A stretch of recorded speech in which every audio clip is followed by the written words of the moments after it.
नमस्कार दोस्तों, आज हम लोग देखेंगे एनटीपीसी प्रीवियस ईयर के कुछ महत्वपूर्ण प्रश्न जो कि एग्जाम में पूछे गए हैं। आइए देखते हैं पहला क्वेश्चन।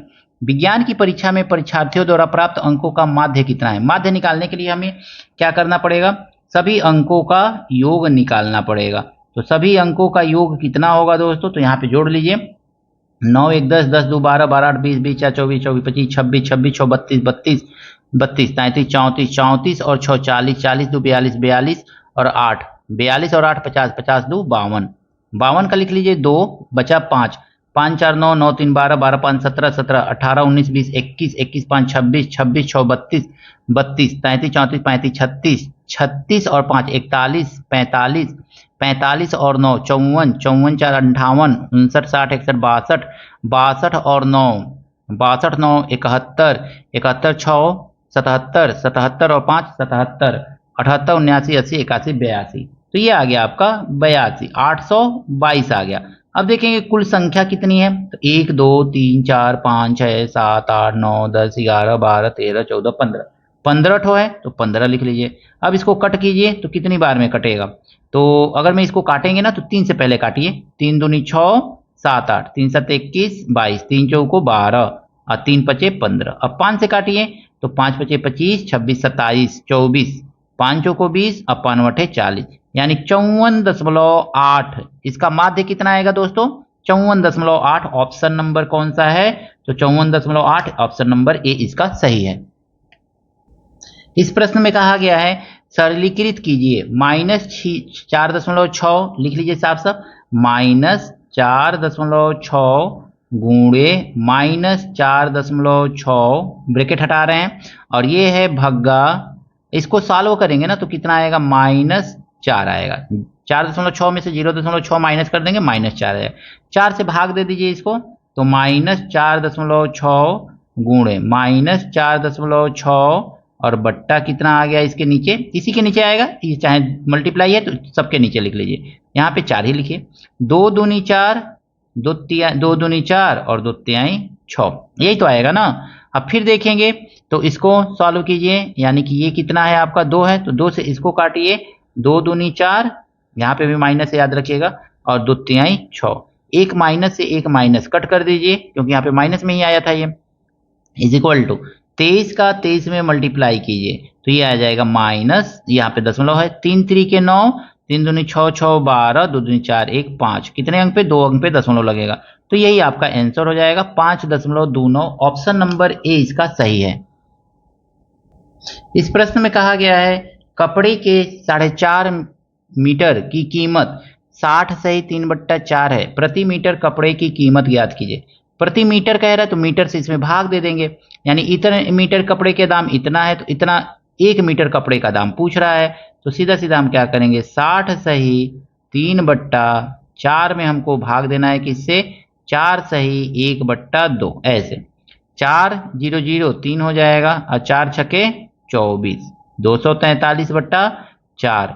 अब भग्गा कितना है ये आपका, 4 दूनी 8 1 9 9/2 है।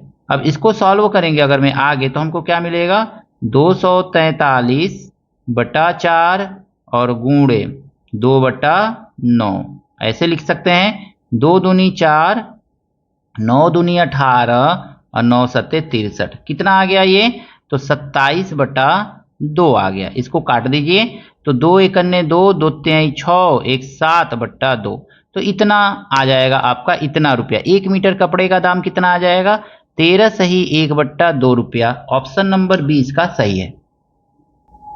इस क्वेश्चन में कहा गया है दो क्रमागत विषम संख्या का गुणनफल 399।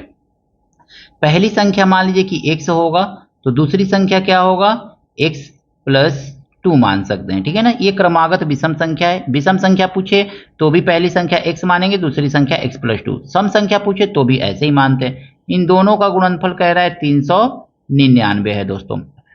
अब देखेंगे x का x में मल्टीप्लाई करेंगे, ये आ जाएगा x², और x का 2 में मल्टीप्लाई करेंगे, ये आ जाएगा +2x², और ये हो जाएगा 399, इधर जाएगा तो ये हो जाएगा 399 माइनस में, इज इक्वल टू आपका आ गया 0। अब आपको क्या करना है, 399 का ऐसा फैक्टराइजेशन करना है जिसको माइनस करने पर 2 आ जाए। तो हम सीधे सीधे यहाँ पे क्या करेंगे, 399 का जल्दी से एलसीएम निकाल लेंगे। 399 का यहाँ पे एलसीएम निकाल के देखेंगे क्या हो रहा है फैक्टराइजेशन। तो 3 इकन्ने 3, 3 तिरिके 9, 3 तिरिके 9। फिर अब देखेंगे 7 इकन्ने 7, 7 नवा 63 और 19 इकन्ने 19। देखिए 19 इकन्ने 19 कट गया पूरा का पूरा। अब 7 तिरिके 21 यानी कि ये हो जाएगा 21 गुणे 19। 21 में से हम दोस्तों 19 को माइनस करेंगे तो 2 आ जाएगा ना। तो बस अब इस चीज को भी ध्यान देना है कि यहाँ पे कौन सा सिंबल है। प्लस का सिंबल होता है ना, अगर मैं इसका सर यहाँ पे एक्स स्क्वायर लिखे हैं, एक्स के साथ जो सिंबल है वो अगर मैं प्लस में होता है ना तो इसका ये भी सिंबल चेंज हो जाता है और ये भी सिंबल चेंज हो जाता है। बस इतना याद रखिएगा। अगर मैं बी जो है क्या है, बी प्लस में है तो बी और सी दोनों का सिंबल बदल देते हैं। बी अगर मैं माइनस में है तो केवल बी का, तो बी यहाँ पे प्लस में है तो ये बी है और ये सी है, दोनों का सिंबल हमने बदल दिया। अब बड़े वाले नंबर को यहाँ पे लिख लीजिए और छोटे वाले नंबर को यहाँ पे लिख लीजिए। अब छोटा नंबर क्या आ रहा है, 19 आ रहा है। यही आपका ऑप्शन बी नंबर जो है सही है। बी 25 कुर्सियों का क्रय मूल्य 20 कुर्सियों के विक्रय मूल्य के बराबर है, लाभ ज्ञात कीजिए।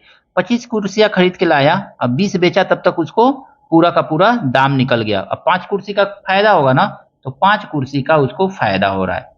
अब देखिए जो कुर्सी का विक्रय मूल्य है ना, उसी को 20 कुर्सियों का विक्रय मूल्य, इसी को हम सीपी मानते हैं, इसी को नीचे वाली किनारा रहता है। संख्या दिया रहे कुर्सियों का तो जो विक्रय मूल्य है उसी को नीचे लिखिएगा, याद रखिएगा 20 है, ठीक है।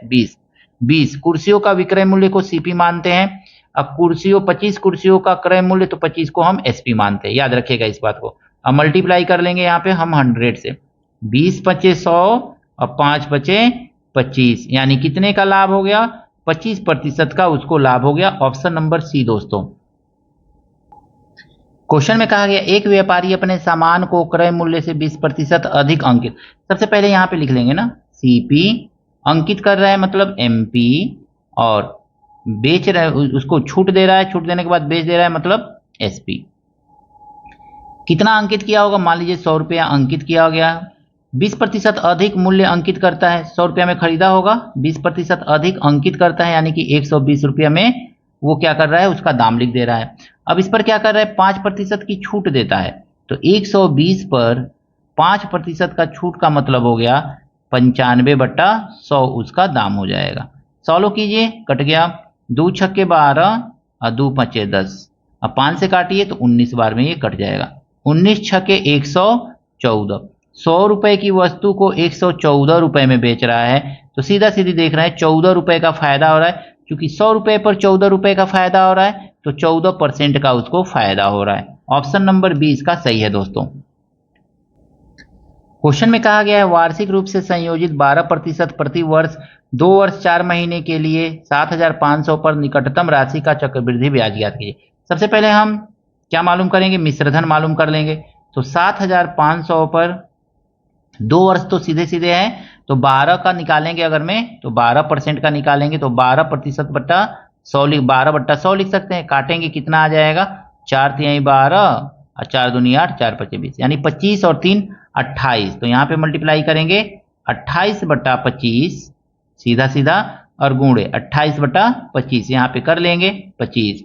अब कितना बचा, 4 महीना बचा। 4 महीने के लिए ब्याज दर क्या होगा, तो 4 महीना कितना होता है 3, तो 3 चौको 12, 4%। तो 4% में 100 से भाग देंगे तो कितना आ जाएगा, 4 एकन्ने 4, 4 दूनी 8, 4 पचे 20, 25 और 1 26, यानी कि 4 महीने के लिए ब्याज कितना हो जाएगा, 26/25 की दर से लगेगा, ठीक है 25 ऐसे। अब यहाँ पे देखेंगे ना, इसको काटिए, 25 तिया 75 0 0, फिर इस 25 से काटिए, 25 एकन्ने 25, 25 दूनी 50।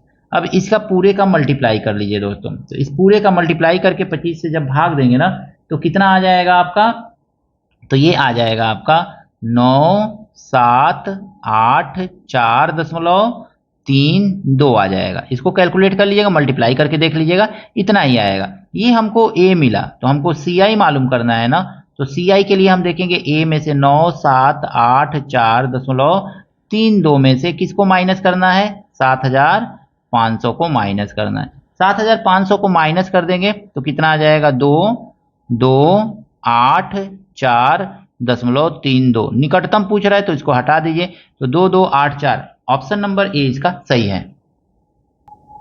यहाँ क्वेश्चन में दिया गया है cos theta plus sine theta m sec theta plus cosec theta n, तो यम बाई यन कितना होगा, यानी आपसे पूछ रहा है यम बाई यन कितना होगा। यम का वैल्यू कितना है cos theta plus sine theta दिया हुआ है, तो लिख लेंगे साइन थीटा और बाई यन का वैल्यू सेक थीटा है। सेक थीटा को लिखा क्या जाता है, सेक थीटा बराबर होता है 1/cos थीटा, याद रखिएगा इस बात को। और फिर plus cosec theta equal to क्या होता है 1/sin थीटा, इतना लिख लेंगे। अब इसको जब हम सॉल्व करेंगे तो हमको क्या मिलेगा, cos थीटा और प्लस साइन थीटा अपन, ध्यान से समझिएगा इसको, ये दोनों एक ही है ना, तो इसको देखेंगे cos थीटा साइन थीटा, यानी कि cos theta into sine theta मिल गया, ये एलसीएम ले लिया, तो यहाँ पे क्या बचेगा आपका, तो ये हो जाएगा साइन थीटा और प्लस ये हो जाएगा cos थीटा, ऐसे लिख लेंगे। अब हम देखेंगे दोस्तों यहाँ पे इसी को थोड़ा सा आगे देखेंगे कैसे लगाएंगे, तो ये दिया हुआ है cos theta plus sine theta, ठीक है, साइन थीटा, और इसी के जस्ट बगल में ये नीचे वाला ये वाला जो टर्म है ना ये ऊपर चला जाएगा, तो इसके लिखेंगे cos theta into sine theta, ठीक है, थोड़ा सा जगह नहीं है इसलिए इसको इस तरह से लिख दिया। अब देखेंगे तो ये बीच वाला तो यहीं पे रहेगा, sine theta plus cos theta, इतना हो जाएगा।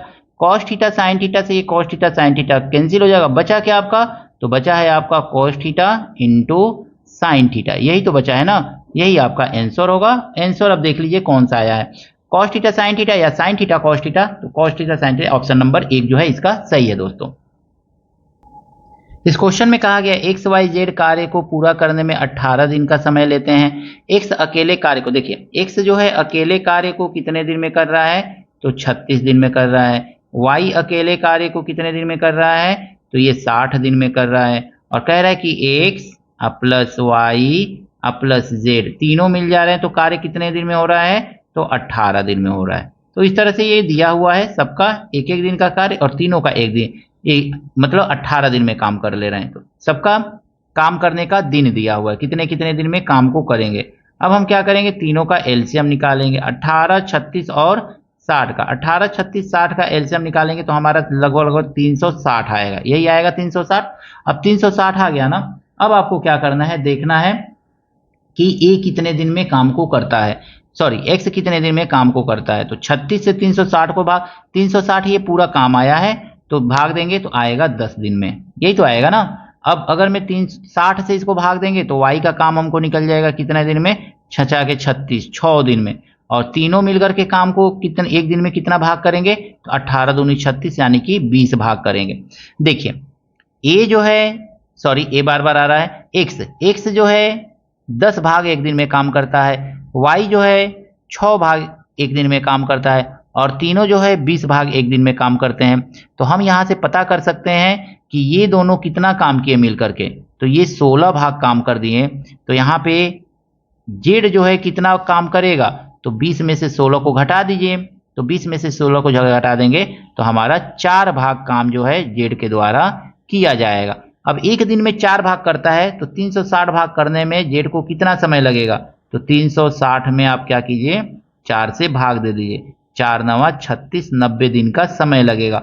ऑप्शन नंबर बी दोस्तों इसका सही है। आशा करता हूं ये सभी प्रश्न आपको अच्छी तरह से समझ में आए होंगे।